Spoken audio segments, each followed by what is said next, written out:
Hello বন্ধুরা, আশা করি সবাই বেশ ভালো আছেন। সাধারণ একজন ব্যাংক কর্মচারী যার নুন আনতে পান্তা ফোরানোর দশা, ধারের টাকা পরিশোধ করতে পারে না বলে মুখ লুকিয়ে রাখতো সবসময়। নিজের বাচ্চাকে যে একটা টি শার্ট পর্যন্ত কিনে দিতে পারতো না, সেই ছেলেটি একসময় শত কোটি টাকার মালিক হয়ে যায়। কিন্তু কিভাবে? আসুন জেনে আসি একজন সাধারণ মধ্যবিত্তের কোটিপতি হবার গল্পটি। 19 মার্চ 1992 বোম্বে শহর।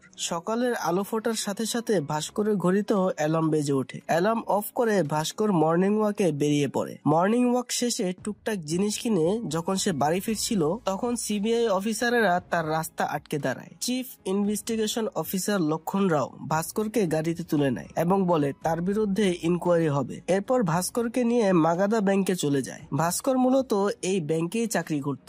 দুদিন আগে সে এখান থেকে রিজাইন করেছে। যাই হোক, খুব সকাল হওয়ায় ব্যাংকের কার্যক্রম তখনও শুরু হয়নি। ভাস্কর লক্ষণ রাওকে জিজ্ঞেস করে তার অপরাধ কি। লক্ষণ রাও বলে ভাস্করের বিরুদ্ধে অনেক অভিযোগ, ব্যাংকের ফান্ড মিসইউজ করা, সিকিউরিটিজ এবং ব্যাংকের রিসিট ফ্রড করা, এসবই আর কি। ভাস্কর অফিসারের কথায় আর কোনো প্রতি উত্তর দেয় না। সে তাদের ইনকোয়ারি চালিয়ে যেতে দেয়। এমন সময় ভাস্করের কাছে তার স্ত্রীর ফোন আসে এবং জানায় সিবিআই এর লোকেরা তার বাড়িতে সার্চ করছে। ভাস্কর স্ত্রীকে তাদের কোঅপারেট করতে বলে। তো এখন কথা হলো, এই যে ভাস্কর চুপচাপ আছে এর কারণ কি? সে কি আসলেই অপরাধী? সেটা জানতে হলে আমাদের আরো 3 বছর পেছনে যেতে হবে। তখন 1989 সাল। ভাস্কর এই ব্যাংকেরই একজন সাধারণ কর্মচারী ছিল। তার মাসিক বেতন ছিল মাত্র 6,000 টাকা আর ব্যাংক লোন ছিল 36,000 টাকা। সেই সাথে টুকটাক ধারবাকি তো ছিলই।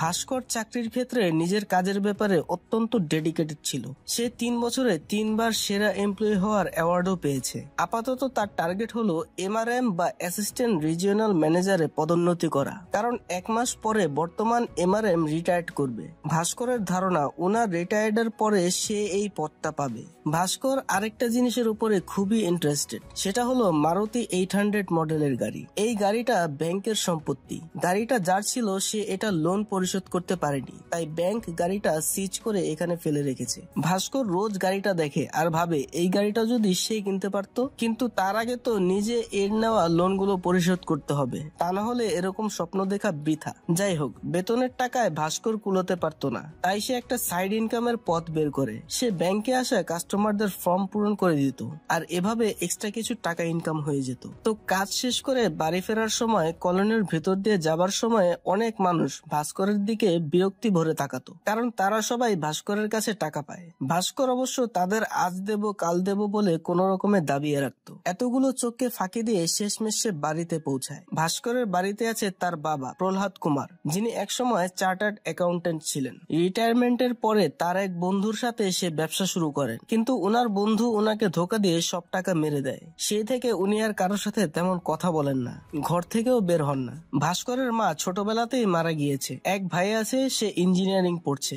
এক বোন ডিগ্রি কলেজে পড়ছে। এছাড়া ভাস্করের স্ত্রী এবং এক ছেলে রয়েছে। এই হলো ভাস্করের ফ্যামিলি। এদের নিয়ে কোনো রকমে কষ্ট করে তার দিন কাটছে। যাই হোক, আজ রাতে ভাস্করের শালার ছেলের জন্মদিন ছিল, তো এজন্যই তারা সেখানে যাওয়ার জন্য রেডি হচ্ছিল। ভাস্করের স্ত্রী সুমতি বলে তাদের কোনো একটা গিফট নিয়ে যাওয়া উচিত, কিন্তু ভাস্করের কাছে গিফট কেনার মতো কোনো টাকা ছিল না। আবার আত্মীয়র বাড়ির অনুষ্ঠান খালি হাতেও যেতে পারবে না, তাই তারা বাধ্য হয়ে ছেলে কার্তিকের প্রিয় খেলনাটা গিফট হিসাবে নিয়ে যায়। ভাস্কর গরিব ছিল বলে শ্বশুর বাড়িতেও সে কোনো সম্মান পেত না, কেউ তার সাথে ভালো ব্যবহারও করতো না, কেমন যেন এড়িয়ে চলতো। তো ভাস্করের জন্য তার স্ত্রী ছেলেও সেখানে তেমন একটা গুরুত্ব পেত না। সুমতির মা চায় সে ভাস্করকে ছেড়ে দিক, উনি সুমতির আবার বিয়ে দেবেন। মায়ের মুখে কথাটা শুনে সুমতি খুব আপসেট হয়। এরপরে সে আরেকটা আপসেট হবার মতো ঘটনা ফেস করে। জন্মদিনের কেক কাটার পরে সুমতির ভাবি বাচ্চাদের কেক দিচ্ছিল, সেখানে কার্তিকও ছিল।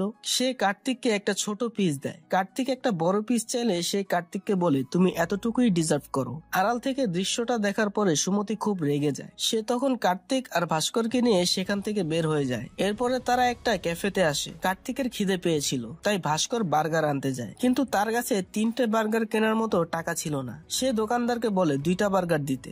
দোকানদার ভাস্করের পরিস্থিতি বুঝতে পেরে 2টার দাম নিয়ে তাকে 3টা বার্গারই দেয়। খাবার পেয়ে কার্তিক খুশি হলেও সুমতি খুব আপসেট ছিল। এরকম অভাব, দুর্দশা, অপমান, তাচ্ছিল্য সে আর সহ্য করতে পারছিল না। ভাস্কর ভরসা দেয় একদিন সব ঠিক হয়ে যাবে। এবারের মতো সে কোনো রকমে সুমতিকে শান্ত করে নেয়। পরের দিন অফিসে যাওয়ার পরে ভাস্করের কাছে অ্যান্থনি নামের একজন লোক লোনের জন্য আসে। এই লোকটা গতকালও লোনের জন্য এসেছিল, কিন্তু লোকটার কাছে বন্ধক রাখার মতো কিছুই ছিল না, তাই ভাস্কর তাকে ফেরত পাঠিয়ে দিয়েছিল। তবুও লোকটা তার পিছু ছাড়ছে না। ভাস্কর তার বন্ধু এবং অফিসের পিয়ন সাম্বাকে বলে এই লোকটাকে হ্যান্ডেল করতে। সাম্বা উল্টো ভাস্করকে বলে সে যেন অ্যান্থনিকে হেল্প করে, কারণ অ্যান্থনির ইলেকট্রিক পার্টসের বিজনেস আছে। সে মালয়েশিয়া থেকে 30টা টিভি আনিয়েছিল, এগুলোর দাম 2.5 লাখ টাকা। তো যে জাহাজে টিভিগুলো আসার কথা সেই জাহাজের ক্যাপ্টেন অ্যান্থনির বন্ধু। তার সাথে অ্যান্থনির ডিল হয়েছিল সে অ্যাডভান্স 50,000 টাকা দেবে আর মাল ডেলিভারির পরে বাকি 2 লাখ টাকা পরিশোধ করবে। কিন্তু তার বন্ধু এখন বেঁকে বসেছে। সে বলেছে তাকে পুরো টাকা পরিশোধ করলে তবেই ডেলিভারি দেবে, না হলে টিভিগুলো নিলামে বিক্রি করে দেবে। তো এজন্যই অ্যান্থনির লোনের প্রয়োজন। সাম্বা ভাস্করকে বুদ্ধি দেয়। ভাস্করের শালা কনস্ট্রাকশনের কাজে প্রচুর টাকা কামিয়েছে, সে যদি 2 লাখ টাকা ম্যানেজ করে অ্যান্থনিকে দেয় তাহলে সে টিভিগুলো ছাড়িয়ে নিতে পারবে। আর বর্তমানে ইন্ডিয়াতে টিভির যেমন চাহিদা তেমনি দামও বেশি। অ্যান্থনি টিভিগুলো বিক্রির পরে লাভের একটা অংশ ভাস্কর আর সাম্বাকেও দেবে। ভাস্কর আর সাম্বা অ্যান্থনির প্রস্তাবে হ্যাঁ না কিছুই বলে না। সে ভেবে দেখবে জানিয়ে অ্যান্থনিকে আপাতত বিদায় করে। পরের দিন সকালে ভাস্কর বাড়ি থেকে অফিসের জন্য বের হচ্ছিল, তখন তার এক পাওনাদার পাটেল ভাই তাকে আটকায়। এই লোক ভাস্করের কাছে 10,000 টাকা পেত। সে ভাস্করের সাথে খুব খারাপ ব্যবহার করে এবং ভাস্করকে অপমান করে তার স্কুটারটা নিয়ে চলে যায়। স্কুটার না থাকায় ভাস্কর ট্যাক্সিতে করে অফিসে যাওয়ার প্ল্যান করে, কিন্তু তার কাছে ভাড়া ছিল না, তাই সে দৌড়ে অফিসে যায়। অফিসে গিয়ে সে আরেকটা শক খায়। তার যে প্রমোশনটা পাওয়ার কথা ছিল সে প্রমোশনটা অন্য কেউ পেয়ে গিয়েছে। এটা নিয়ে ভাস্কর খুব আপসেট হয়ে যায়। এরই মধ্যে সাম্বা একটা রেফারেন্স লেটার ভাস্করকে দেখায় এবং বলে এজিএম স্যার সুধীরের কাছে টাকা খেয়ে তার নাম জিএম স্যারের কাছে সাজেস্ট করেছিল। এই লেটারে সুধীর ছাড়া আর কাউকেই রেফার করা হয়নি। এটা দেখে ভাস্কর খুব রেগে যায়। সে সোজা এজিএম স্যারের কাছে গিয়ে এটা সেটা বলতে শুরু করে। তখন এজিএম স্যারও রেগে যায় আর বলে ভাস্কর যে চাকরির পাশাপাশি মানুষের ফর্ম পূরণ করে টাকা নেয় এটা তিনি জানেন। তিনি জিএম স্যারের কাছে এই ব্যাপারে কমপ্লেইন করবেন। এটা শুনে ভাস্কর ঘাবড়ে যায়। চাকরি বাঁচাতে সে এজিএম স্যারের হাত পা ধরে কান্নাকাটি শুরু করে। শেষে অফিসের অন্যদের সুপারিশে এজিএম এবারের মতো ভাস্করকে মাফ করে দেয়। তবে এই ঘটনা থেকে ভাস্কর শিক্ষা পায়, ভালো মানুষ হয়ে এ দুনিয়াতে টেকা যাবে না। সে এবার ভিন্ন পথে পা বাড়ায়। ভাস্কর অ্যান্থনিকে ডাকে এবং তাকে 2 লাখ টাকা তুলে দেয়। অ্যান্থনিকে টাকা দিতে দেখে সাম্বা জিজ্ঞেস করে ভাস্কর এত টাকা কোথায় পেল। ভাস্কর বলে সে ব্যাংকের ভোল্ট থেকে এই টাকা নিয়েছে। সাম্বা ভয় পেয়ে যায়, কারণ এই কথা জানাজানি হলে চাকরিটা তো যাবেই, সাথে জেল জরিমানা তো আছেই। ভাস্কর বলে 2 দিন পরে বাবাকে হাসপাতালে চেক আপে নিয়ে যেতে হবে, 1 সপ্তাহ পরে বাচ্চার স্কুলের ফিস দিতে হবে, ভাই বোনের কলেজের ফিস দিতে হবে। অথচ তার কাছে বাড়ি ফেরার জন্য বাসের টিকিট কাটারও টাকা নেই। দেয়ালে যখন পিঠ ঠেকেই গিয়েছে তখন আর সততা দিয়ে কি হবে। তাই এবার ভাস্কর সব ধরনের রিস্ক নিতেই রাজি আছে। অ্যান্থনিকে টাকা দিয়ে ভাস্কর বলে তার টিভিগুলো বিক্রি করে যা লাভ হবে তার 20% শেয়ার তাকে আর সাম্বাকে দিতে হবে। অ্যান্থনি ভাস্করের কথায় রাজি হয়ে যায়। এরপরে ভাস্কর বাড়ি ফিরে আসে। অ্যান্থনির 2 ঘন্টা পরে টাকা ফিরিয়ে দেবার কথা ছিল, কিন্তু ঘন্টার পর ঘন্টা কেটে যাওয়ার পরেও তার আসার নামগন্ধ নেই। তাই ভাস্কর অনেক উল্টাপাল্টা কথা ভাবতে শুরু করে। টেনশন করতে করতে ভাস্করের চোখটা একটু লেগে এসেছিল। তখন সুমতি তাকে ডেকে বলে সাম্বা এসেছে। ভাস্কর দ্রুত বাইরে গিয়ে দেখে সাম্বার সাথে অ্যান্থনিও হাসি মুখে দাঁড়িয়ে আছে। তাকে দেখে ভাস্কর দেহে প্রাণ ফিরে পায়। অ্যান্থনি ভাস্করকে লোনের 2 লাখ টাকা ফিরিয়ে দেয়, পাশাপাশি 50,000 টাকা লাভের শেয়ারও দেয়। টিভিগুলো বিক্রি করে অ্যান্থনি 2.5 লাখ টাকা লাভ করেছে। ভাস্কর অ্যান্থনির সততা দেখে তাকে আনন্দে জড়িয়ে ধরে। লাভের টাকা নিয়ে ভাস্কর পাটেলের কাছে চলে যায় এবং তার ধার পরিশোধ দিয়ে নিজের স্কুটার ছাড়িয়ে নিয়ে আসে। আর এরপর থেকেই ভাস্করের জীবনে পালাবদল শুরু হয়। ভাস্কর অ্যান্থনির কাছে শুনেছিল ইন্ডিয়াতে টিভির প্রচুর চাহিদা। এখানে যে টিভির দাম 40,000 টাকা, মালয়েশিয়াতে সেটা 12,000 টাকায় পাওয়া যায়। যদি অর্ডার বড় থাকে তাহলে 8,000 টাকাতেও পাওয়া যাবে। কিন্তু ইন্ডিয়ায় আনার সময় ট্যাক্সের জন্য টিভির দাম বেড়ে যায়। তো তারা পোর্টের কাস্টমস অফিসারদের ঘুষ দিয়ে টিভিগুলো যদি স্পেয়ার পার্টস হিসেবে নিয়ে আসে তাহলে তাদের আর ট্যাক্স লাগবে না, আর এভাবে তারা কয়েক গুণ বেশি লাভ করতে পারবে। অ্যান্থনির এই আইডিয়াটা ভাস্করের ভালো লাগে, তাই সে এরপর থেকে নিয়মিতভাবে ব্যাংকের ভোল্ট থেকে টাকা চুরি করে অ্যান্থনিকে দিতে থাকে। আর পরের দিনে সেই টাকা আবার ভোল্টের জায়গা মতো রেখে দেয়, ফলে তাকে কেউ ধরতেও পারে না। আবার মোটা অঙ্কের টাকা লাভও করতে থাকে। এভাবে অল্প সময়ের ভেতরেই ভাস্কর তার ধারের সব টাকা পরিশোধ করে দেয়, পাশাপাশি নিজের অবস্থারও উন্নতি করতে থাকে। ভাস্কর ভাস্করের এত দ্রুত উন্নতি দেখে সুমতির সন্দেহ হয়। সে ভাস্করকে এই ব্যাপারে জিজ্ঞেস করলে সে বলে ব্যাংক থেকে লোন নিয়ে সাম্বার সাথে সে একটা বিজনেস শুরু করেছে, সে বিজনেস থেকে সে অনেক টাকা লাভ পাচ্ছে। ভাস্করের কথা সুমতি বিশ্বাস করে নেয় এবং খুব খুশিও হয়। ভাস্কর সুমতিকে কিছু টাকা দেয় নেকলেস কেনার জন্য, কিন্তু সুমতি বলে সেই টাকা দিয়ে কার্তিকের জন্মদিন পালন করবে। তারা কখনোই ভালো করে কার্তিকের জন্মদিন পালন করতে পারেনি, তো তারা আত্মীয় স্বজন, কার্তিকের বন্ধু বান্ধব সবাইকে জন্মদিনে ইনভাইট করে। তারা এতটা ধুমধাম করে জন্মদিনের আয়োজন করে যে সবার একদম তাক লেগে যায়। তো পার্টিতে অ্যান্থনিও এসেছিল। ভাস্কর, সাম্বা, অ্যান্থনি একসাথে টেবিলে বসেছিল। অ্যান্থনি জানায় তার ছেলে আমেরিকাতে চাকরি পেয়েছে। ছেলে চায় অ্যান্থনিও আমেরিকাতে চলে আসুক, কিন্তু অ্যান্থনি ছেলের বোঝা হয়ে থাকতে চায় না। তার যা পুঁজি ছিল সব ছেলের পড়াশোনার পেছনে খরচ করে ফেলেছে, তাই আমেরিকা যাওয়ার আগে সে বড় একটা পুঁজি নিয়ে যেতে চায়, আর সেই টাকা দিয়ে আমেরিকাতেই একটা বিজনেস শুরু করতে চায়। সে ভাস্করকে নতুন একটা আইডিয়া দেয়। আগামী শনিবারে দুবাই থেকে 3টা ফরেন গাড়ি আসছে, তারা যদি 10 লাখ টাকা ম্যানেজ করতে পারে তাহলে এই গাড়িগুলো কিনে নিতে পারবে। ইন্ডিয়াতে এসব গাড়ির যা চাহিদা তাতে তারা কয়েক গুণ বেশি টাকায় এই গাড়িগুলো বিক্রি করতে পারবে। অ্যান্থনির অফার তো ভালোই ছিল, কিন্তু একসাথে 10 লাখ টাকা ব্যাংকের ভোল্ট থেকে ম্যানেজ করা মোটেও সহজ কথা না, তাই ভাস্কর তেমন একটা আগ্রহ দেখায় না। পার্টি শেষে রাতে ঘরে গিয়ে দেখে আজকে সবাই বেশ খুশি। এরই মধ্যে কার্তিক খুশিতে কাঁদতে শুরু করে। সে বলে তার বন্ধুরা তাকে সবসময় ছোট নজরে দেখতো, তাকে খোঁটা দিয়ে বলতো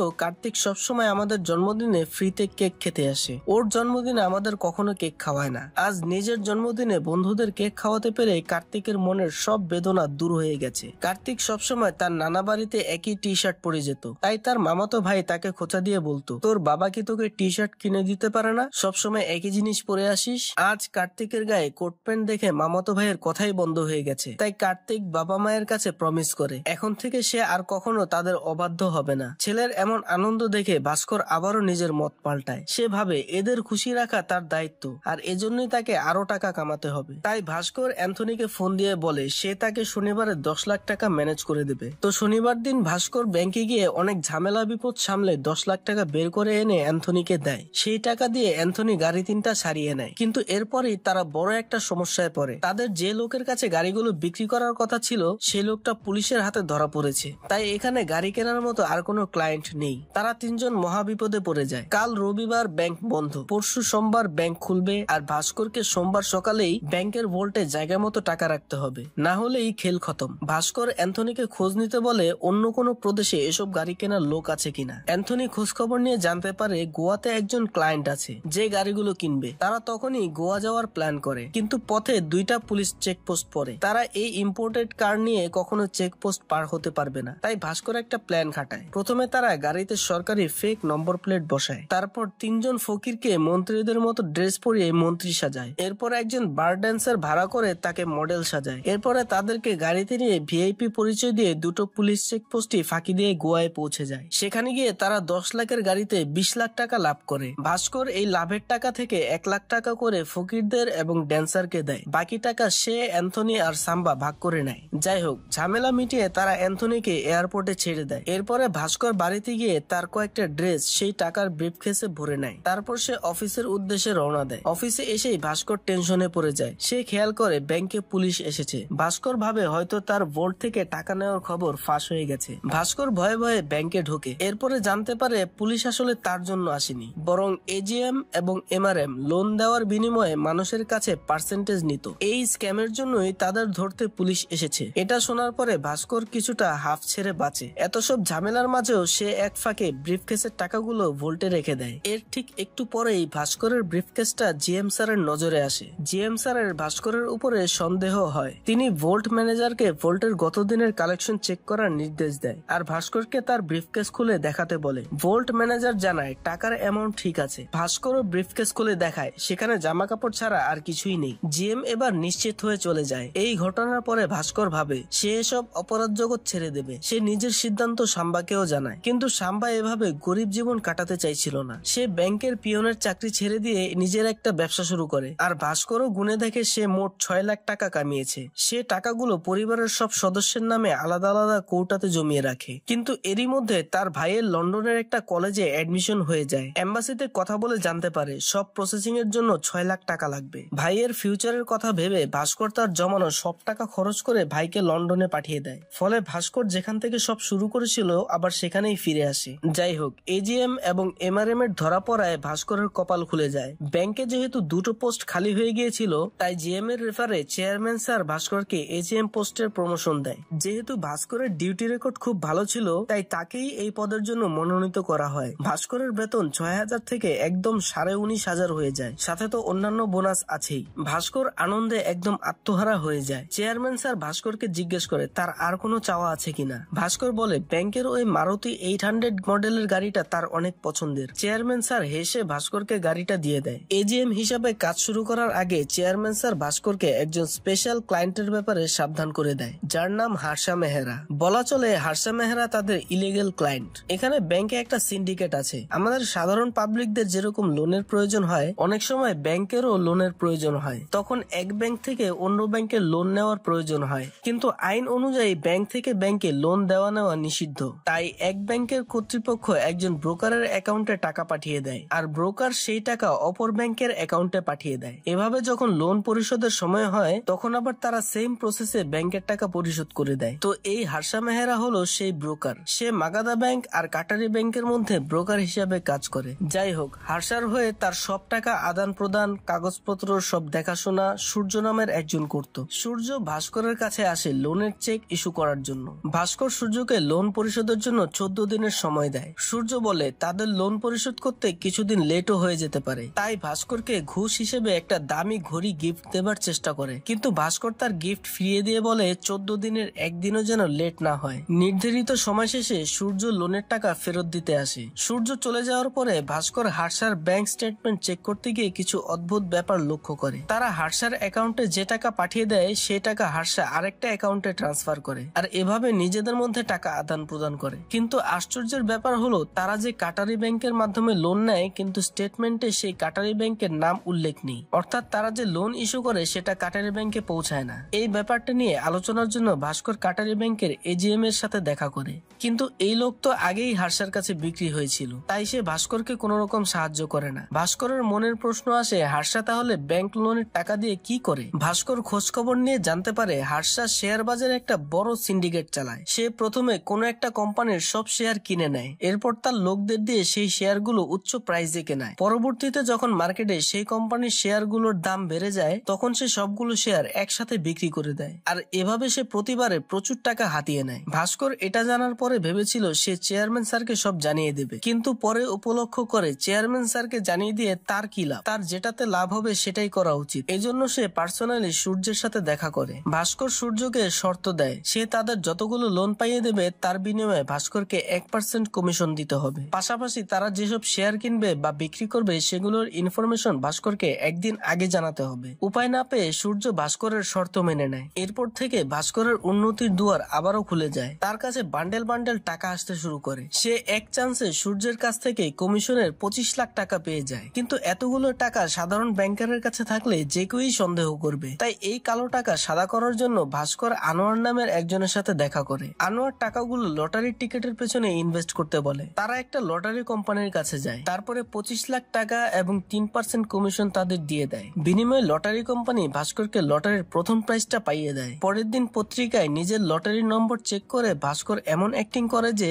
যেন সে ভাগ্যক্রমে 25 লাখের লটারি জিতে গেছে। এভাবে সে পরিবার এবং বাইরের লোকদের বোঝায় যে সে লটারি থেকেই 25 লাখ টাকা পেয়েছে। এখান থেকে কমিশন, ট্যাক্স সব বাদ দিয়ে ভাস্কর 17 লাখ টাকা পেয়ে যায়। এরপর সে একটা ট্রেডিং অ্যাকাউন্ট খোলে। এরপরে এই টাকাটা সে শেয়ার মার্কেটে লাগিয়ে দেয়। ভাস্কর সূর্যের কাছ থেকে ইনফরমেশন নিত, আর সে অনুযায়ী নিজের অ্যাকাউন্টের মাধ্যমে ট্রেডিং করত। আর এইভাবে সে জাস্ট 2 সপ্তাহে এই 17 লাখ টাকাকে 70 লাখ টাকা বানিয়ে ফেলে। তো এই ছিল ভাস্করের বড়লোক হবার গল্প। এদিকে অফিসার লক্ষণ রাও ভাস্করের অ্যাকাউন্টে ডিটেলস চেক করে দেখে তার অ্যাকাউন্টে 100 কোটি টাকা রয়েছে। অ্যামাউন্ট দেখে তার মাথা ঘুরে যায়। সে অ্যাকাউন্ট স্টেটমেন্ট চেক করে দেখে ভাস্কর সত্যিই 2 সপ্তাহে 70 লাখ টাকা কামিয়েছিল। তবে সে আরেকটা জিনিস খেয়াল করে, ভাস্কর আবার একদিনেই 69 লাখ টাকা খরচও করেছে। লক্ষণ রাও জিজ্ঞেস করে ভাস্কর একদিনে এত টাকা কিভাবে খরচ করলো? তখন ভাস্কর জানায় এই টাকা ব্যাংকে রাখার কয়েকদিন পরেই তার বোনের বিয়ে ঠিক হয়ে যায়। তো বিয়ের শপিং করতে তারা একটা দোকানে ঢোকে। ভাস্কর এবং তার পরিবারের লোকজনকে দেখে সাধারণ মধ্যবিত্ত মনে হচ্ছিল, তাই দোকানের মালিক, কর্মচারী কেউ তাদের তেমন পাত্তা দিচ্ছিল না,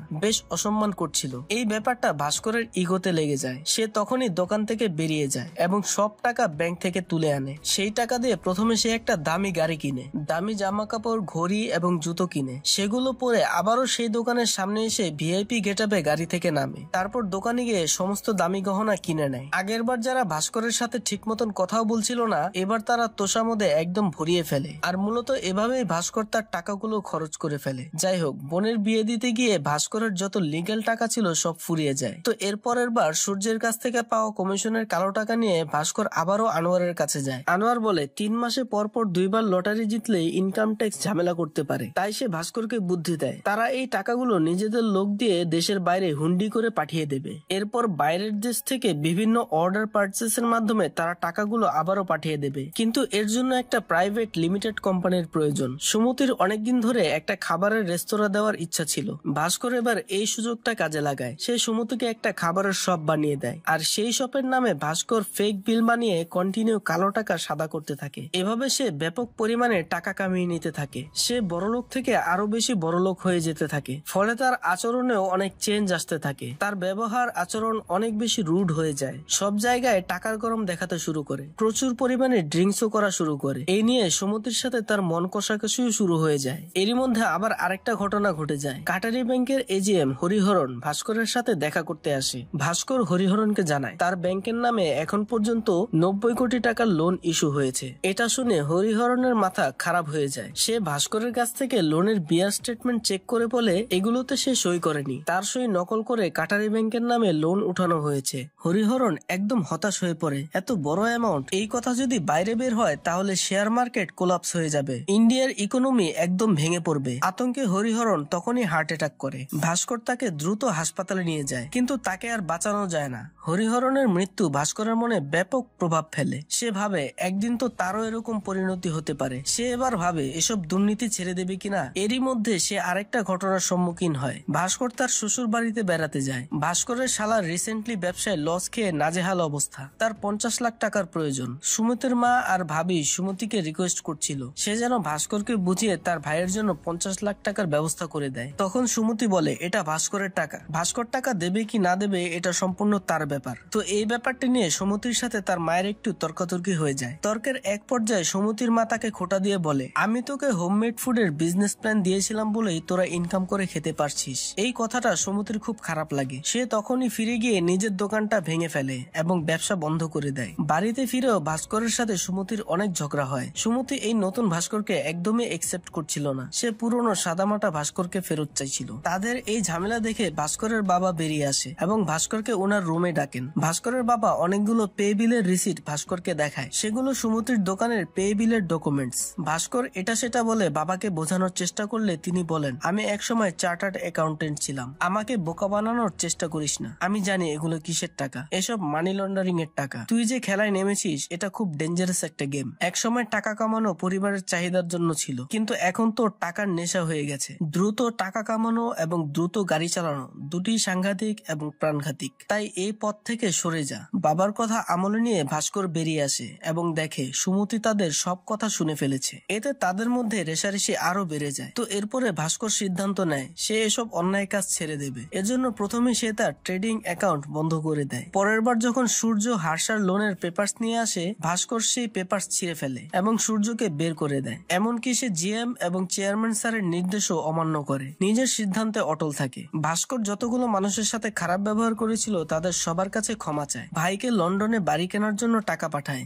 বোনের নামে 2টো বাড়ি লিখে দেয়। শালাকেও 50 লাখ টাকা দেয়। পাশাপাশি শালাকে এটাও বলে তার এই টাকা ফেরত দিতে হবে না, বিনিময়ে তার লাভের 10% শেয়ার যেন সাম্বাকে দেয়, কারণ সাম্বা ব্যবসায় লস খেয়ে সর্বশান্ত হয়ে গেছে। পাটেলের বাইক একবার ভাস্করের গাড়ির সাথে ধাক্কা খেয়েছিল বলে সে পাটেলের বাইক ভেঙে দিয়েছিল। এবার সে পাটেলকেও সরি বলে আর তাকে একটা নতুন বাইক কিনে দেয়। এমনকি নিজের প্রিয় মারুতি গাড়িটাও আরেকজন লোককে গিফট করে দেয়। এভাবে ভাস্কর তার পাপের প্রায়শ্চিত্ত করে। ফলে সুমতির সাথেও তার মন কষাকষি ঠিক হয়ে যায়। কিন্তু তার এই ভালো হয়ে যাওয়া সবাই মেনে নিতে পারেনি। হার্ষার লোন অ্যাপ্রুভ না হওয়ায় জিএম স্যার ভাস্করকে ডেকে পাঠায় এবং লোন অ্যাপ্রুভ করতে ফোর্স করে। তাই ভাস্কর রাগ করে চাকরি থেকে রিজাইন দিয়ে চলে আসে। ভাস্করের এরকম সিদ্ধান্তে অফিসের সবাই খুব অবাক হয়ে যায়। তাছাড়া অফিসের সবাই ভাস্করকে খুব পছন্দ করত। তাই তার চলে যাওয়ায় সবাই অনেক আপসেটও হয়। আর এই চাকরি ছাড়ার 2 দিন পরেই মানে আজকে সকালে সিবিআই অফিসারেরা ভাস্করকে তুলে নিয়ে আসে। তো এই ছিল ভাস্করের এখন পর্যন্ত ঘটা সমস্ত কাহিনী।